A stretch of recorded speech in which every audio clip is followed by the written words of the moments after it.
So greetings and aloha. I am shooting this. Some of you know that I don't use a GoPro. I use an SJ4000. This that I'm shooting this from right now is a SJ4000 knockoff. Excuse me. Water.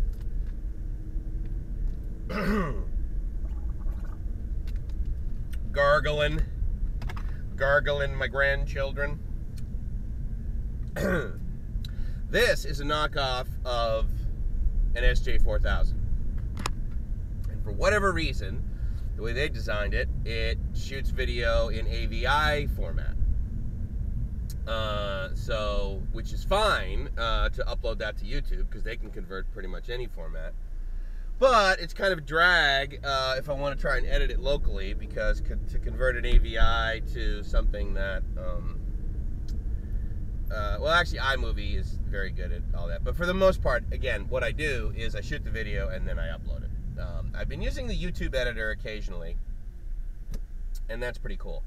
Here's what I wanted to touch on. So, I have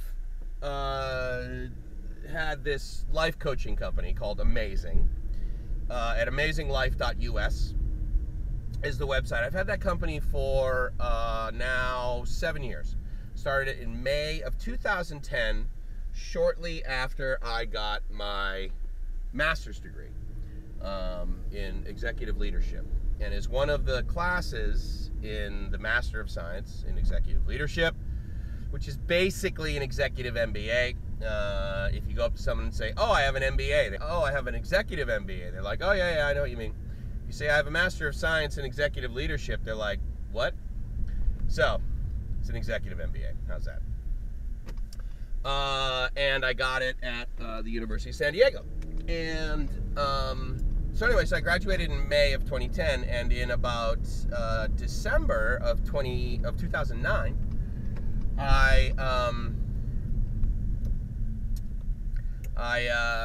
was in a class where the exercise is to, so what they state and what I believe is that one of the good qualities, or a quality that a leader should have in order to be able to express themselves and to share their vision with their followers, if you will, and being a leader and a follower, although it's kind of a shared role if you're really getting in a mature organization, and it's exciting when that occurs, shared leadership. But, and I'm all over the place, aren't I? Tangent, ooh, shiny red ball.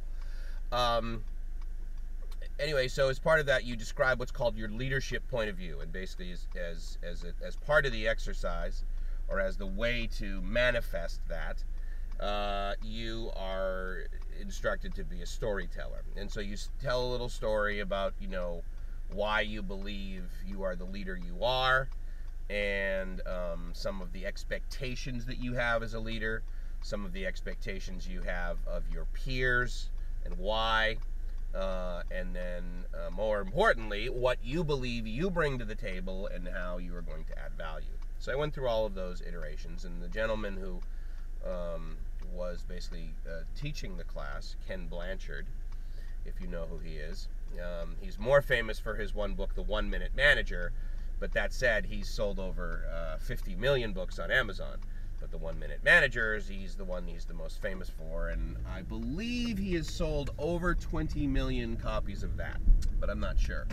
Regardless, Ken comes up to me afterwards and he says, hey Mike, you really should be a coach.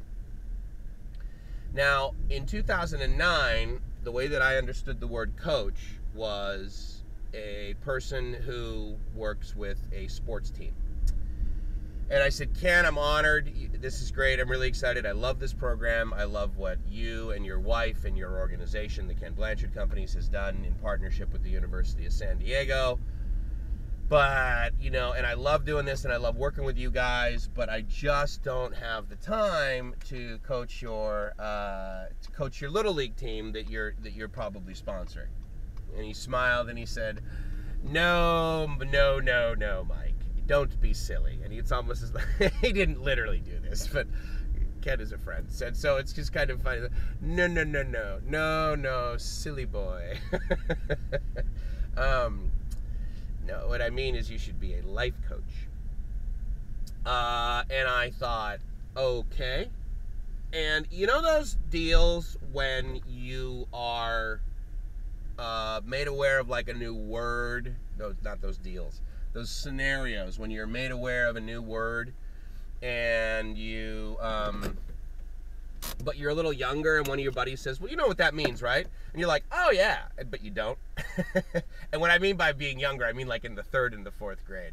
And I was just flashing back on that because I'm like, oh, okay, life coach. Now, I didn't say, yes, I know what that means. I thought to myself, well, I need to figure out what that means. So that was in December, and we were graduating in May of the following year, so 5 months later. So I literally spent the next 5 months Googling and researching and asking and reading and listening to video about like what the heck a life coach is.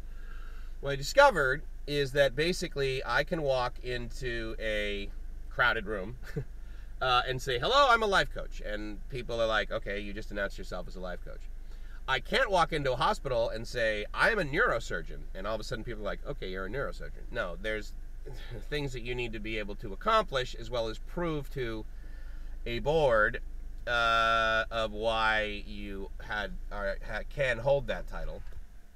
And it's based on skill set and knowledge and capability.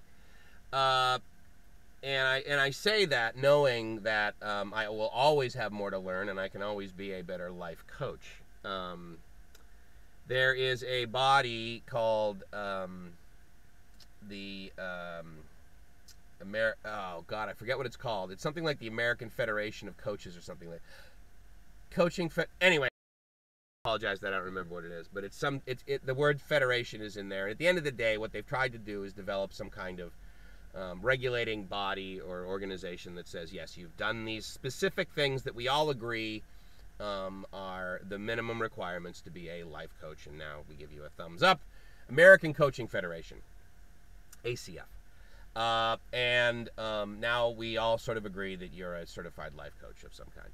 And so I didn't do that, but what I discovered is that there are many people out there that sort of hang a shingle and say, I'm a life coach, or I'm an executive coach, or I'm a health coach, or I'm an executive health coach, or I'm a community, whatever. And I'm not saying any of those people are unskilled or liars. My experience, though, is that many of them are unskilled and shouldn't be doing what they're doing. They have had an experience themselves, and then they believe that they will share that, and as part of that, they can be a coach and get compensated for it, traditionally financially.